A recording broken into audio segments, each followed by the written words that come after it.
السلام عليكم ورحمة الله وبركاته. ازيكم عاملين ايه؟ يا رب تكونوا بخير وفي احسن حال. وصفتين النهاردة في منتهى الجمال.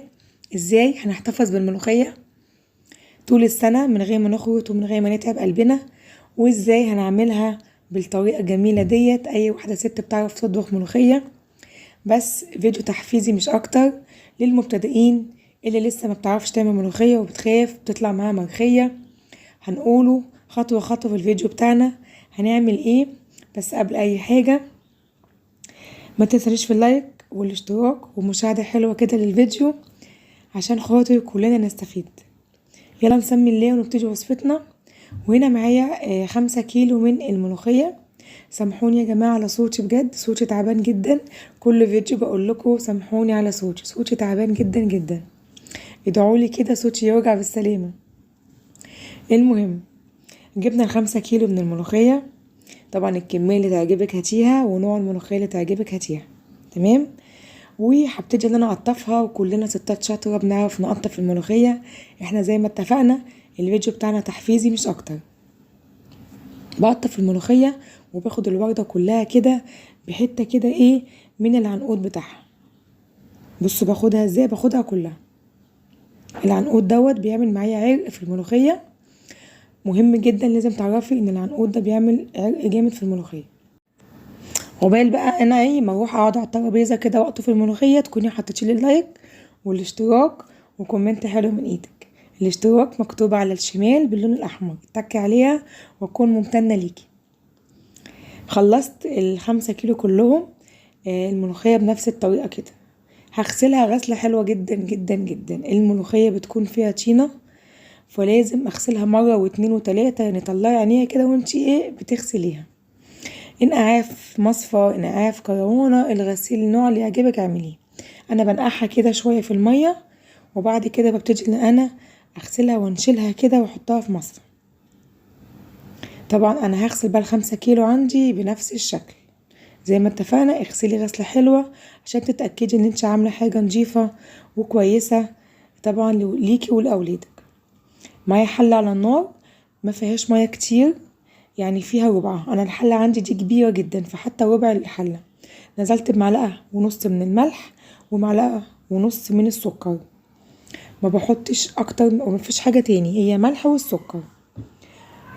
والمية مش كتير خالص، لو عندك حلة صغيرة هتقللي المية. بدأت اللي انا اول ما احس ان المية خلاص دخلت في الغليان بنزل بالملوخية على طول. طبعا انا بنزل بالملوخية كلها، الحلة عندي كبيرة.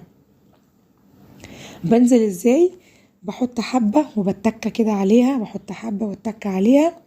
هي طبعا مجرد ما المية بتوصل لها بتبتدي اللي هي طبعا تنزل على طول او تدبل مع في المية على طول. يلا حطي اللايك والاشتراك وحطي كومنت حلو كده من ايدك عشان طبعا يوصلك كل جديد. وطبعا نزلت بكل الكمية اللي عندي كلها. الحلة عندي كبيرة فنزلت بكل الكمية. تمام. لو ما عندكيش حلة كبيرة ممكن تستعمليهم على مرتين لو انت جايبة كمية كبيرة. بقى طبعا بحط وبتكة كده لغاية ما طبعا حطيت كل الكمية اللي عندي. دولت بالظبط ال5 كيلو اللي احنا جبناهم. والمية مش كتير، طبعا نسيت اقولك ان المية مش بحط مية كتير، يعني حطيت ربع الحلة. هنا خلاص بعد ما حطيتها وبدأت اللي هي تدبل هسيبها بالظبط لا اقل عن يعني 3 دقايق 4 دقايق بالظبط كده، لغاية ما تطلع معايا فوران كده من الجناب، وابتدي ان انا اطفي عليها. هوريكم خطوة خطوة احنا بنعمل ايه. بصوا الفوران اللي في الجناب دوت هو ده المطلوب. سامحوني على صوتي، بجد صوتي تعبان جدا. واضح اكيد معاكم، يعني تعبان جدا جدا. يعني ادعولي كده ان صوتي طبعا يرجع زي الاول واحسن كمان. هنا خلاص طفيت عليها. هبتدي ان انا اسيب هجيب في مصفى كده وهبتدي ان انا اصفيها. تمام. بنفس الشكل. الخطوة اللي هقولكوا عليها اختياري، لو حابة بعد ما تصفيها تكبي عليها مية ساقعة. حطي مية ساقعة. انا بصراحة ما بحطش مية ساقعة وبتطلع معايا جميلة جدا جدا، بس اختياري لو انت حابة تحطي مية ساقعة. هنا خلاص بعد ما بردت معايا في الخلاط عندك او في الكبة، الاتنين بيطلعوا نفس النتيجة. بدأت اللي انا احط كده الملوخية اللي احنا عملناها، تمام. وباخد كبشة كده صغننة جدا جدا من المية اللي احنا صفيناها، عشان بس تحرك لي الكبة شوية بس مش اكتر. لو كبتك تمام وتقدر تلفها من غير حاجة، استعيني عن الكبشة اللي احنا حطيناها. نعميها بقى بالطريقة اللي تعجبك، عايزاها ناعمة خالص تمام، عايزاها خشنة تمام، انا بحبها خشنة يعني وسط، تمام. وبعبي طبعا على حسب الطبخة اللي انا عايزاها، بعبيها بنفس الشكل. حابة تعملي احجام صغيرة تمام، حابة تعملي الحجم دوت وتستخدمي كيسين لو انت طبختك كبيرة برضو مفيش مشكلة خالص. انا كده استخدمتها على قد اليوم بتاعي، على قد طبختي بنفس الشكل. موضوع سهل جدا جدا، ولا خرطنا ملوخية ولا تعبنا، ال5 كيلو عملناهم في غمضة عين، يعني سهلين جدا جدا جدا. انا بقى طبعا همسك كل الكمية عندي وهعبيها كده في اكياس التلاجة بنفس الشكل. ممكن تعمليها في علب تلاجة لو عندك علب. دي كل الكمية عندي اللي طلعت، عملت اكياس صغننة، يعني لو حابة اعمل كده ايه حبة صغيرين ممكن اعملهم، وعاملة طبعا اكياس كبيرة. يلا بينا بقى نقولك هنعمل الملوخية ازاي بطريقة حلوة جدا جدا. هنا دي الشوربة عندي، شوربة فراخ او شوربة لحمة براحتك. بضيف عليها واحدة مرق دجاج، بحط عليها طبعا ربع معلقة صغيرة جدا من الكزبرة الناشفة، وربع معلقة توم مفروم. بسيبها الشوربة تغلي معايا، وبنزل بالكيس الملوخية طبعا بعد ما جمدناه. ده كان تاني يوم على طول بنفس الشكل. اول ما بحطها بتسيح على طول وبتبقى جميلة جدا جدا. عايزة اقول لكم يعني اكبر المطاعم واشهر المطاعم بيعملوها بنفس الشكل، طبعا مش بيقعدوا يخرطوا في ملوخية، لا بيعملوها بنفس الطريقة.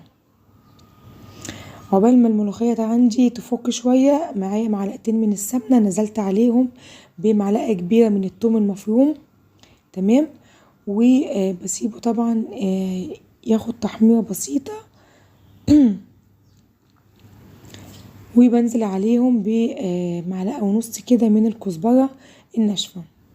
الاتنين مع بعض بعملهم مع بعض في نفس الوقت، مش بستنى الملوخية تخلص بعد كده بعمل التومة، لا الاتنين مع بعض، بس بهدي النار شوية على التومة. هنا خلاص بعد ما فكت، وهو ده القوام اللي انا عايزاه، بحبها تقيلة ما بحبهاش خفيفة. والملوخية بتفور معايا بنفس الشكل، وبعد كده بنزل بالطشة بتاعتي، طشة الملوخية عفوا طشة التومة. مفيش اسهل من كده ولا اطعم من كده، جربوها بتفرق كتير، طعمها حلو جدا جدا جدا. ان شاء الله تعجبكم باذن الله. لونها اخضر، محتفظة بلونها، ما حطيناش بيكنج صودا ولا حطينا اي حاجة خالص، زي ما اتفقنا، او حطينا ملح وسكر بس في المية، وهو ده اللون اللي احنا طبعا وصلنا له. بصوا لونها عامله ازاي، مفيش احسن من كده. الفيديو بتاعنا خلاص، يا رب يكون الفيديو عجبكم واستفدتوا.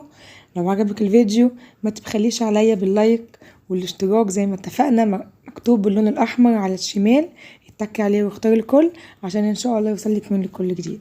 اسيبكم في رعاية الله ومع السلامة.